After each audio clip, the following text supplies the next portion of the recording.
네, 만나서 반갑습니다. 오늘 5월 첫째 주 가정의 달 맞이하고 오늘 어린이 주일인데 어린이들을 섬기는 교사들이 또 이렇게 헌신 예배로 주님 앞에 드리는 오늘 뜻깊은 예배에 저를 강사로 초대해 주셔서 감사드립니다. 우리 옆에 분과 인사 한번 나누겠습니다. 여러분 잘 오셨습니다. 우리 한 번 더 인사할까요? 표정을 보니 은혜 받을 표정이십니다.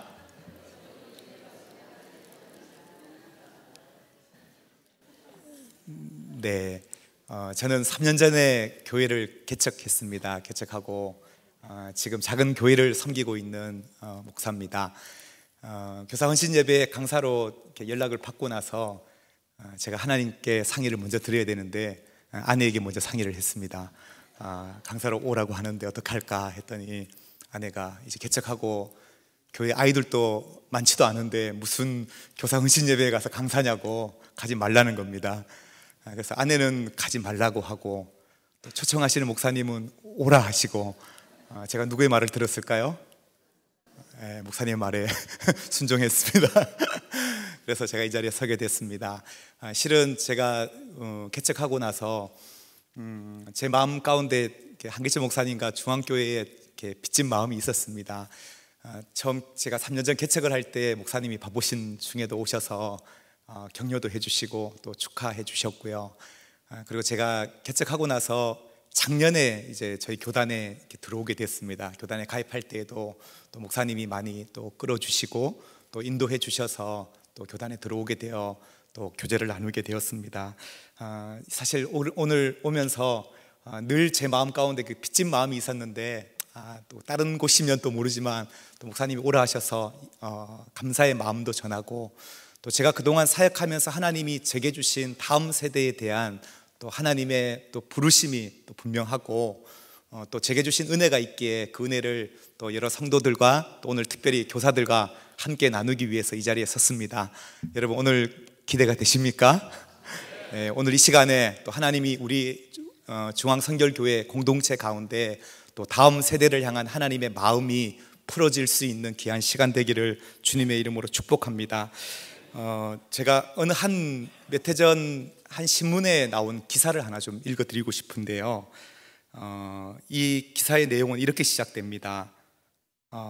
제목이 교회 갔다 왔다고 거짓말한 지 몇 년째인가, 이런 제목이에요. 내용은 이렇게 시작합니다. 신자들은 주일이라고 말하는 일요일 여지없이 문자가 온다. 교회 다녀왔냐고 묻는 아버지의 연락이다. 나는 당연하게 다녀왔다라고 답한다. 대답이 끝나자마자 어느 교회, 어떤 말씀, 몇 부 예배 드렸니? 이런 문자가 아빠에게 오지요. 그러면 절로 한숨이 나온다. 거짓말 한 지가 몇 년째인가? 매번 이럴 수 없어서 오늘은 아빠 교회 안 갔어. 가서 무의미하게 앉아있는 바에는 안 가는 게 낫다고 생각해.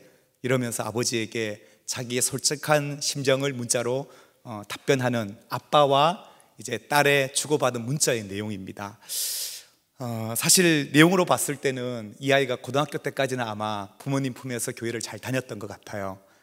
그리고 아마 아이들의 표현은 이렇습니다. 내가 교회에 나가준다, 이런 마음으로 이제 교회를 다녔는데 이제 이 아이가 고등학교를 졸업하고 이제 대학을 가면서 부모님의 품을 떠나서는 이제는 자유의 몸이 된 거죠.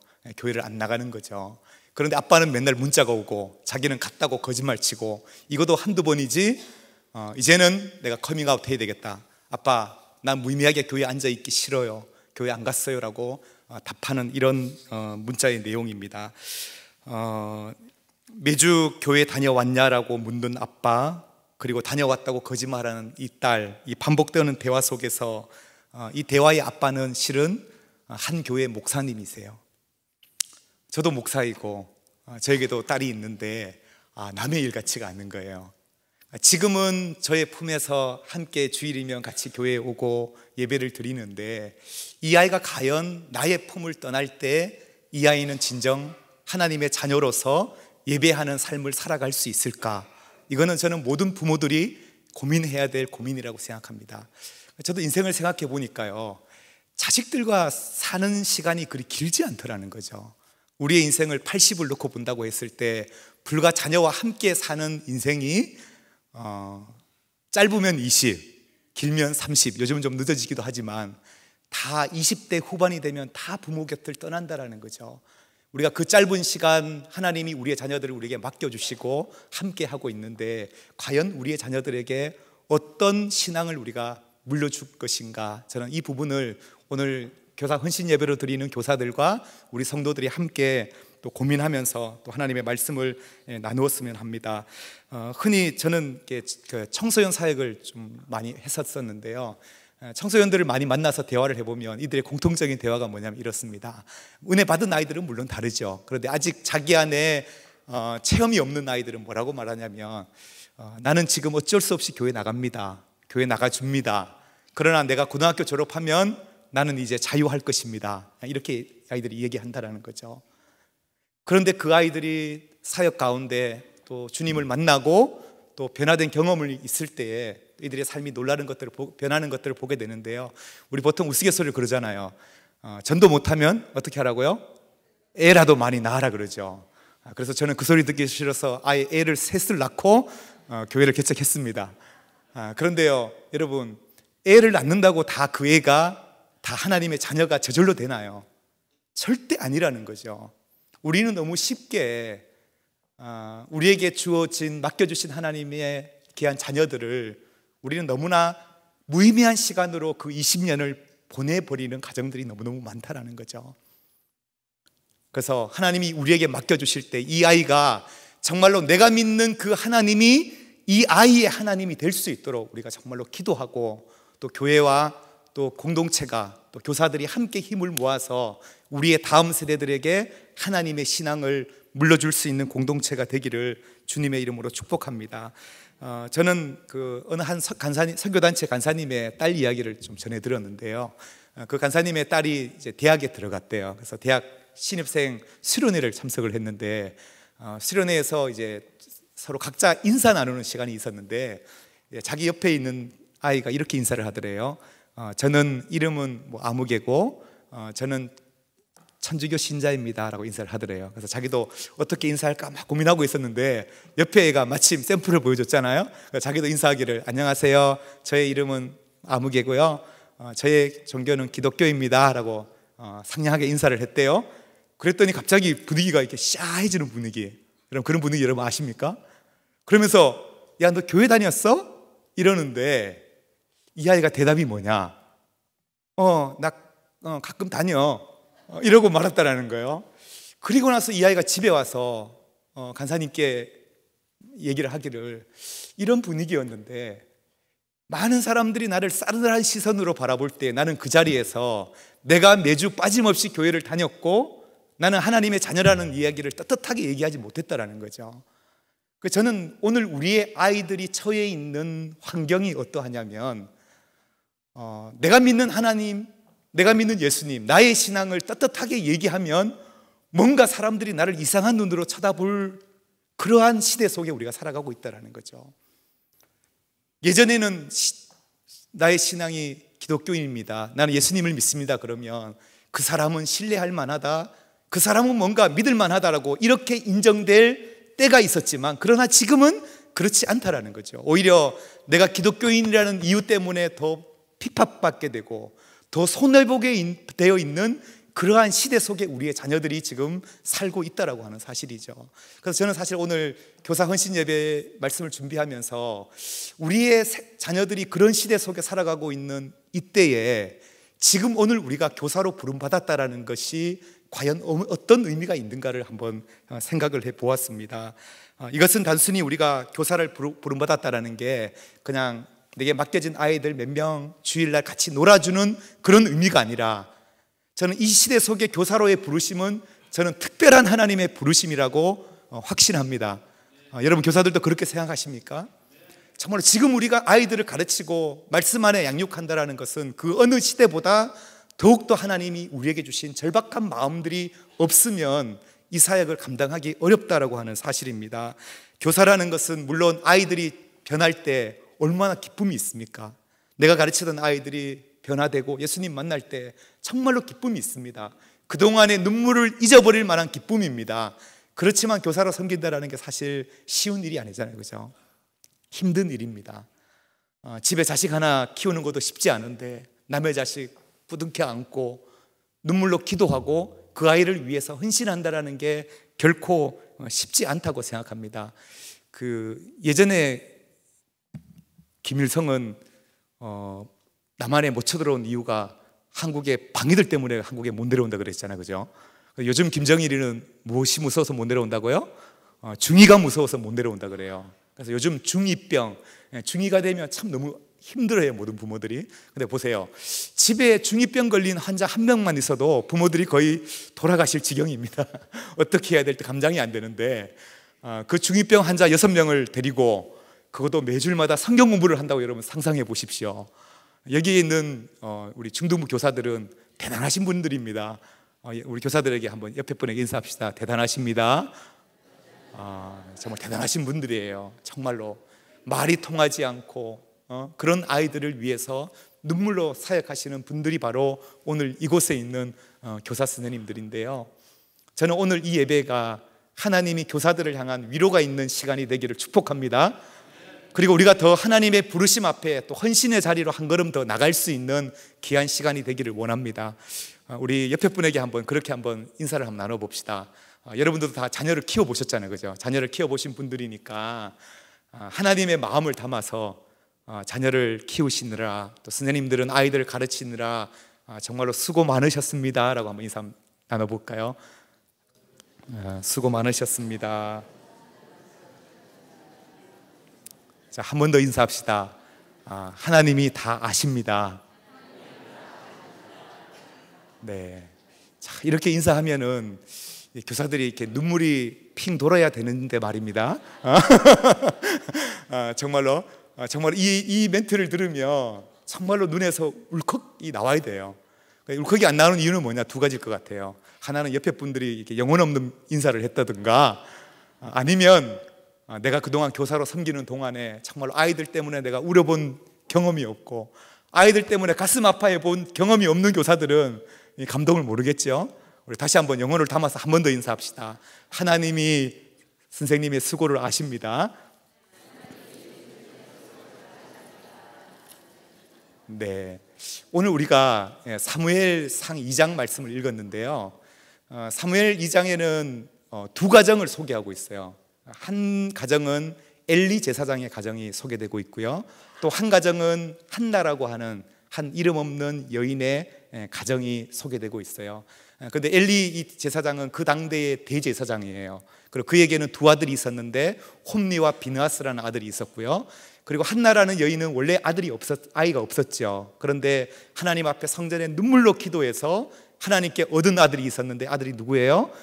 사무엘이라는 아들이 있어요. 그런데 참 재밌는 것은 사무엘상 2장에서는 이 엘리 가정과 또 이름 없는 한 무명의 평신도 한나의 가정을 계속해서 비교하고 있어요. 이 가정이 이러하고, 이 가정에는 자녀가 이렇고, 이 가정에는 두 아들이 있고, 이 가정에는 사무엘이라는 아들이 있는데, 이 두 아들은 행실이 이러하고 이 두 아들은 행실이 이러하다. 두 가정을 비교하고 있는 거예요. 근데 오늘 우리가 주목하기 원하는 것은 엘리 가정의 두 아들의 모습을 우리가 먼저 한번 좀 살펴봤으면 좋겠습니다. 엘리 가정의 이 두 아들의 모습이 어떠냐면, 이 두 아들이 하나님 앞에 옳지 못했다라는 거죠. 오늘 우리가 말씀 12절을 우리 다시 한번 읽어보기 원합니다. 12절 우리 함께 읽겠습니다. 시작. 엘리의 아들들은 행실이 나빠 여호와를 알지 못하더라. 그러니까 대제사장의 가정에서 자란 두 아들이 행실이 나빴대요. 그리고 하나님을 제대로 알지 못했다라고 성경은 말씀하고 있고요, 그리고 한 여인, 힘도 없고 그렇게 뭔가 종교적인 영향력을 가지지 못한 한 평신도 여인 한나의 가정에 태어난 사무엘에 대해서는 어떻게 설명하냐? 18절 한번 읽겠습니다. 시작. 사무엘은 어렸을 때 세마포 에봇을 입고 여호와 앞에서 섬겼더라. 그러니까 이 사무엘은 어릴 때부터 하나님의 성전에서 봉사하면서 살았다라고 이렇게 소개하고 있다라는 거죠. 저는 오늘 이 말씀, 이 두 가정을 중심으로 해서 우리가 신앙교육의 길을 묻다라는 제목으로 신앙교육의 길을 우리가 함께 찾아보려고 합니다. 먼저 첫 번째 한번 따라합시다. 예배의 본이 됩시다. 저는 오늘 이 두 가정을 바라보면서 우리가 먼저 교사로, 또 아이들을 가르치는 또한 부모로서, 교사와 부모로서 우리가 먼저 앞선 세대로서 다음 세대에게 우리가 가르쳐야 될 신앙의 길은 무엇인가 하면 먼저 예배의 본이 되는 삶을 살아야 한다라고 하는 사실입니다. 여러분 17절 오늘 본문 말씀에 보면요, 이 홈니와 비느하스, 엘리 제사장의 두 아들이 어떠했냐면 여호와의 제사를 멸시하였다라고 이렇게 표현하고 있습니다. 그러니까 엘리 제사장의 두 아들은 오늘날로 말하면 예배 드리는 이 예배, 하나님께 드려지는 이 예배를 멸시하며 살았다라는 거죠. 그 자녀들이 그러했다라는 거예요.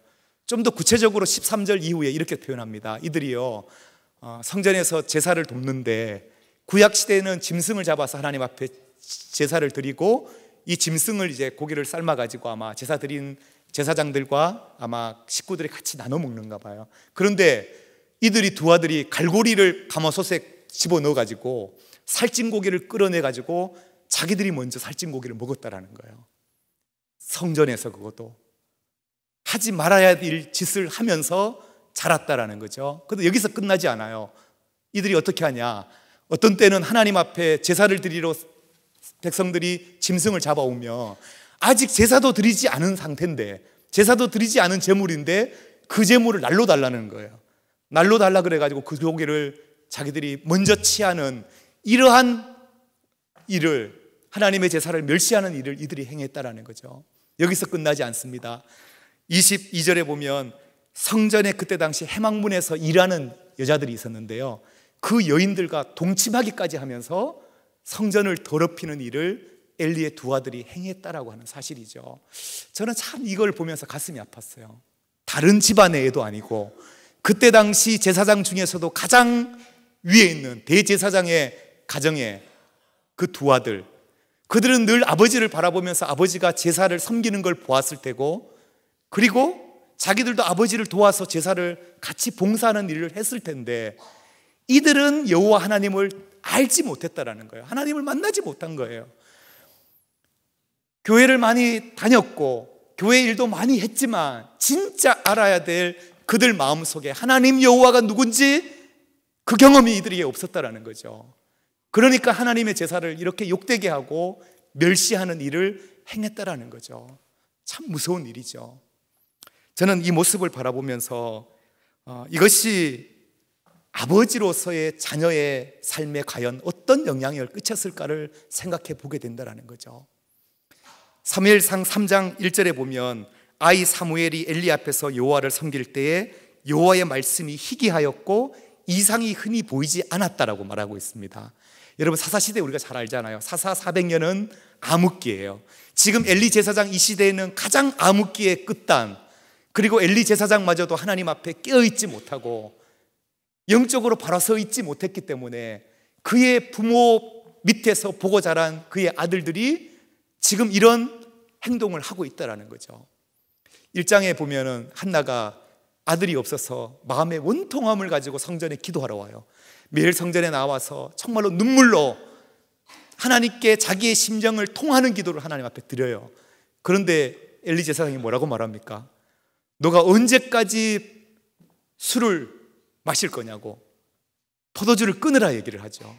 아니 지금 자기의 심정을 통하는 기도를 하나님 앞에 하고 있는데 영적으로 그것도 분별하지 못하고 이 엘리 제사장이 술 끊으라고 할 정도로 이렇게 영적으로 무지했고 어두워 있던 그 아버지 밑에서 보고 배운 자식들이 모습이 어떠냐면 하나님의 제사를 멸시하고 있다는 거죠. 저는 이것을 보면서 오늘 우리의 부모 세대들은 우리 자녀들 앞에서 깨어 있어야 한다는 것입니다.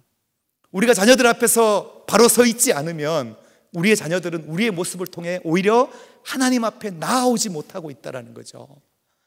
주님은 어린아이를 내게 오는 것을 용납하고 금하지 말라 하셨는데 우리의 삶을 통해 우리는 자녀들이 주님 앞에 나가지 못하도록 막고 있지 않는지 우리가 봐야 된다는 거죠. 저는 우리가 부모로서 자녀에게 보여줄 수 있는 가장 중요한 거 한 가지는 저는 예배라고 생각합니다. 여러분 믿으십니까? 저는 예배는 우리가 하나님을 내가 어떻게 인정하고 있는지, 내가 하나님을 어떻게 존경하고 있는지에 대한 가장 압축된 시간이 바로 예배의 시간이라고 생각합니다. 그래서 이 예배에 우리가 나올 때 과연 나는 자녀들의 앞에서 주일에 대한 철저한 성수가 지켜지고 있는가? 어떨 때는 아파서 못 나가, 어떨 때는 가족 여행 잡혀서 못 나가, 직장이 바빠 못 나가. 우리 자녀들이 뭘 배우겠냐라는 거죠.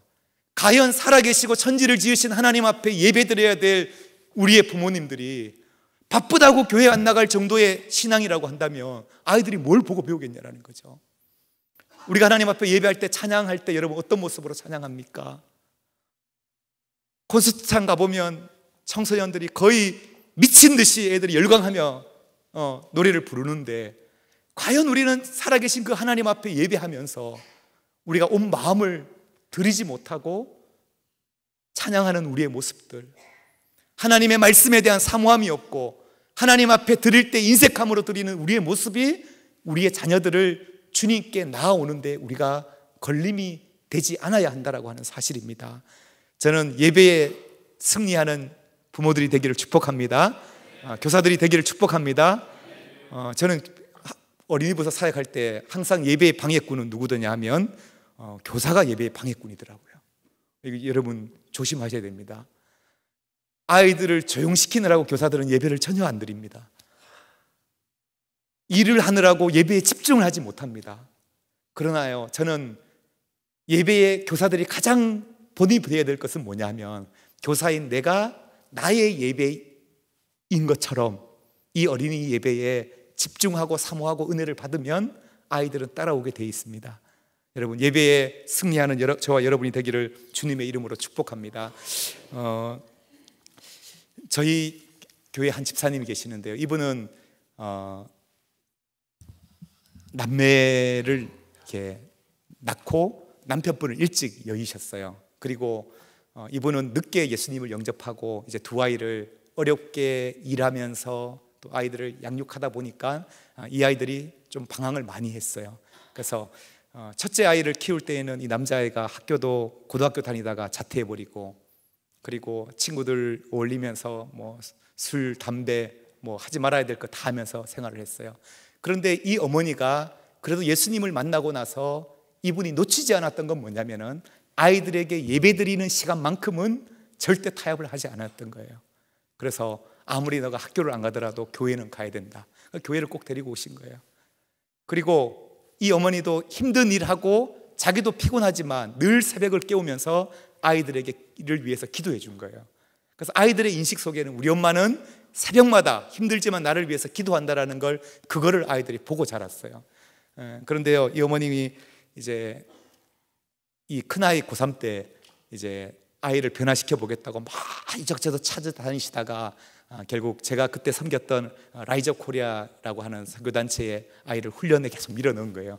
애가 한 1년 넘게 가기 싫은 거 억지로 밀어넣어가지고 맨날 신경질 부리면서 실랑이를 한 거예요. 그러다가 고3 마지막 때가 되었는데요, 이 아이가 하루는 수련회에 와서 앉아 있는데, 그날 또 억지로 왔죠. 말씀도 들리지 않고, 그래서 말씀 뭐 전했는지 하나도 생각 안 나는데, 그런데 말씀이 끝나고 기도하는 그 시간에 뭔가 누군가 자기 마음을 쿵쾅쿵쾅 두드리더래요. 자기도 느꼈대요. 내가 여기서 지면 안 돼. 그래서 마음의 문을 꽉 닫았대요. 그런데 계속해서 누군가 마음을 두드리더래요. 그리고 나서 마음을 열었는데, 그런데 자기 안에서 맺힌 것이 터지고 기도가 나오고 눈물이 나오면서 이 아이가 회심을 했는데, 그리고 나서 이 아이가 그날부로 바로 술, 담배를 다 끊었어요. 그리고 늦었지만 내가 대학을 가야겠다 하고 공부를 시작했는데 재수를 했죠. 재수해서 지금 대학에 들어갔어요. 그리고 그 동생도 딸인데 똑같이 방황을 하는 거예요. 걔는 초등학교 6학년 때부터 방황을 했습니다. 그래서 뭐 여자지만 술도 먹고 담배도 피웠고, 그리고 어디까지 가면 될까요? 가출도 하고 무신까지 그리고 엄마의 마음을 얼마나 아프게 했겠어요. 그렇지만 이 엄마는 그 아이를 데리고 예배를 꼭 나오는 거예요. 그리고 그 아이를 위해서 새벽마다 기도했는데요, 작년에 애가 고2였는데 엄마의 걱정이, 애가 하도 결석이 많아가지고 징계위원회가 열린 거예요. 징계위원회 갔더니 그 학교 징계위원회에서 결정이 뭐냐, 하도 결석을 많이 해서 벌칙 뭔지 아세요? 학교 10일 나오지 마. 여러분, 이런 학교가 어디 있습니까? 학교를 안 나오는 아이에게 징계를 주기를 학교 10일 금지령을 내린 거예요. 이 엄마가 화가 나서 무슨 이런 학교가 있나, 그렇게 걱정했던 엄마예요. 그런데요, 올해 이제 고3이 딱 됐는데 엄마가 포기하지 않고 기도했는데 요즘은 새벽 기도 마치고 집에 가면 애가 학교 갈 준비하고 교복 입고 딱 있대요. 그리고 아침밥 챙겨주면 아침밥 먹고 학교를 가는데 선생님들이 얘를 보고 다들 놀라운 거죠. 얘가 어떻게 이렇게 변했냐고. 그래서 모든 선생님들의 사랑을 받으면서 지금 고3의 시절을 보내고 있는데요. 목사님, 내가 어느 때보다 가장 행복한 시간을 내가 보내고 있습니다. 이런 고백을 하더라고요. 저는 무엇이 이 아이를 변화시켰느냐 했을 때 예배의 자리를 지켜왔던 엄마의 그 열심, 아이에게 또 신앙적 본을 모였던 그 열심이 결국은 그 아이를 다시금 돌아오게 하더라라고 하는 사실입니다. 자, 우리가 두 번째 신앙의 길을 함께 생각해 보려고 합니다. 따라합시다. 영적 권위를 회복합시다. 여러분, 엘리 가정에 이 두 아들이요, 곁나가고 나쁜 행실이 이제 엘리 제사장 귀에도 들려왔어요. 참 목회자의 위치라는 게 참 힘들게 그런 것 같아요. 아이가 잘못한 게 항상 제일 늦게 들어와요. 아이가 잘못했다라는 게. 얘기를 들었어요. 그래서 엘리 제사장이 23절에 보면 어찌하여 이런 일을 내가 하고 악한 행동을 하느냐라고 아들에게 야단을 쳤겠죠. 나무랬어요. 그랬더니 이 아들들의 반응이 어떠냐면 25절에 보면 그들이 자기 아버지의 말을 듣지 아니하였다 그랬어요. 여러분 보세요. 아버지가 자식들에게 너 그렇게 하면 안 된다라고 말을 하는데 이 아들이 듣지 아니하였다라는 거죠. 더 이상 아버지의 권위가 서지 않는 거예요. 저는 이게 바로 엘리 제사장의 두 아들이 하나님을 떠나고 제사를 멸시하는 이유가 바로 또한 여기에 있다라고 생각합니다. 저는 아이들이 자라면서 여러분 한 번씩은 방황을 하잖아요, 그죠? 여러분 자녀들은 어떠셨습니까? 방황 없이 그냥 청소년기를 슉 지나간 자녀들입니까? 그렇다면 여러분 하나님께 감사하십시오. 그렇지만 대부분의 아이들은 한 번씩 방황을 합니다. 그런데 아무리 아이들이 방황을 하더라도 저는 부모의 권위가 살아있는 집안의 아이들이 방황을 하더라도 다시금 때가 되면 제자리로 돌아오더라라는 거죠. 아이들이 이래요. 막 곁나가다가도, 이건 아이들의 이야기입니다. 곁나가더라도 부모님이 영적 권위를 가지고 있고 아이들을 위해서 기도하고 바른 신앙의 삶을 살아가고 있을 때 자녀들은 이렇게 여깁니다. 내가 너무 나가는 거 아니야? 애들도 알아요. 왜냐? 부모님에게 지금 보고 온 게 몇 년인데요.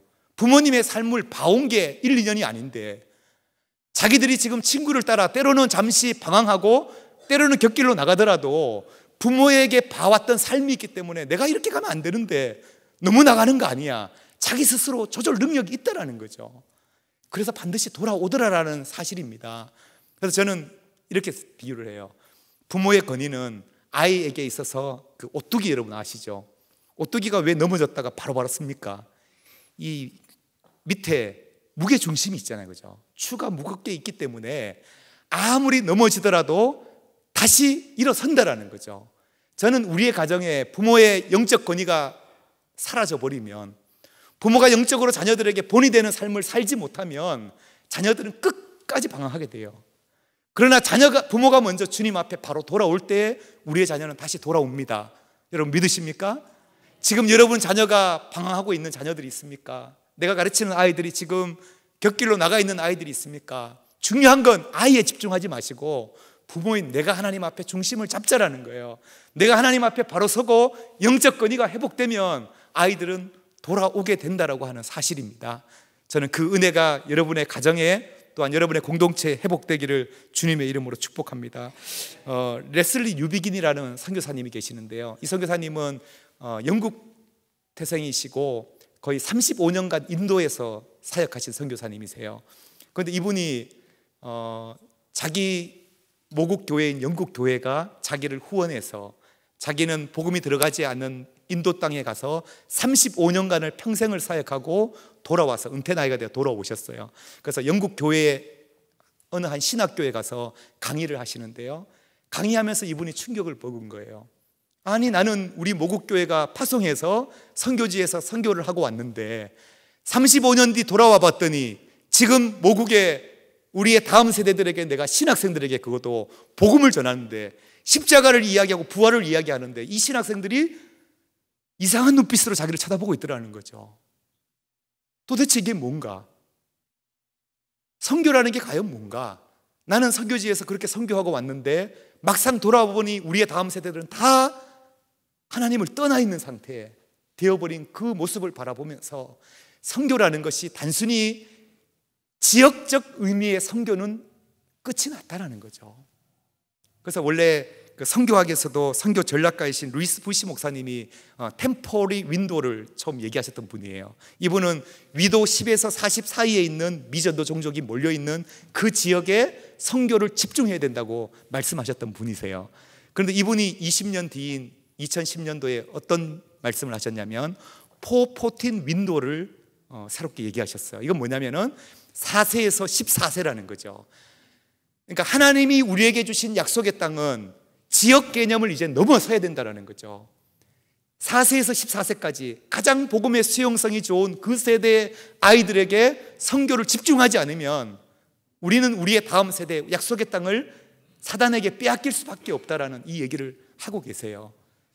저는 오늘 우리가 교사로 부름받았다라는 것이 바로 이러한 시대 속의 부르심이라고 저는 생각합니다. 옆에 분에게 한번 인사합시다. 우리의 다음 세대를 잃지 맙시다. 한 번 더, 우리의 자녀를 빼앗기지 맙시다. 저는 우리의 자녀가 정말로 빼앗기지 않고 주님 안에서 온전히 서가게 되기를 주님의 이름으로 축복합니다. 사랑하는 성도 여러분, 오늘은 어린이 주일이고 또 이날 어린이 주일 드리는 교사 헌신 예배는 저는 단순한 교사 헌신 예배의 시간이 아니라고 생각합니다. 저는 교사들이 우리의 역사 속에 또 하나님이 우리 민족 가운데 지금까지 행하셨던 그 일들 속에 우리가 서 있는 시간이 되기를 원합니다. 저도 오전 성도들과 어린이 주일 예배 말씀을 나누면서 이런 생각을 해봤어요. 지금 나는 왜 이 자리에 서 있는가? 내가 왜 이 자리에 설 수 있었는가? 내가 이 자리에 서기까지는 130년 이전 이 땅, 조선이라는 땅, 이름도 알려지지 않는 이 땅에 복음을 전하기 위해서 수많은 선교사님들이 이 땅을 밟았어요. 이 땅에 왔어요. 풍토병과 싸우고 생명의 위협 속에 사역하시다가 숨져가신 수많은 선교사님들의 순교의 피가 있다라는 거죠. 그런가 하면 그 신앙을 받았던 우리의 1세대, 우리의 선배들이 어땠습니까? 일제시대 때 신사참배 가운데서도 신앙을 지키기 위해서 목숨을 빼앗겼고 공산당들에 의해서 목숨이 빼앗기면서도 자신의 신앙을 지켜서 자녀 세대들에게 신앙을 물려준 선배들이 있었다라는 거죠. 그렇게 오늘 저와 여러분이 이 자리에 있는 줄 믿습니다. 그렇다고 한다면 저는 오늘 우리가 우리의 다음 세대들에게 무엇을 물려줄 것이냐라는 것입니다. 100년이 지난 이후에 과연 우리의 세대는 우리의 다음 세대들에게 하나님의 그 신앙을 물려주기 위해서 우리는 무엇을 희생했는가? 무엇을 내어놓았는가? 우리가 물어봐야 한다는 것입니다. 오늘 교사 헌신 예배 드리는 우리 교사들과 우리 모든 성도님들, 우리의 마음속에 하나님, 내가 우리의 다음 세대들을 위해서 내가 시간을 드리고 물질을 드리겠습니다라고 헌신할 수 있는 결단이 있게 되기를 주님의 이름으로 축복합니다.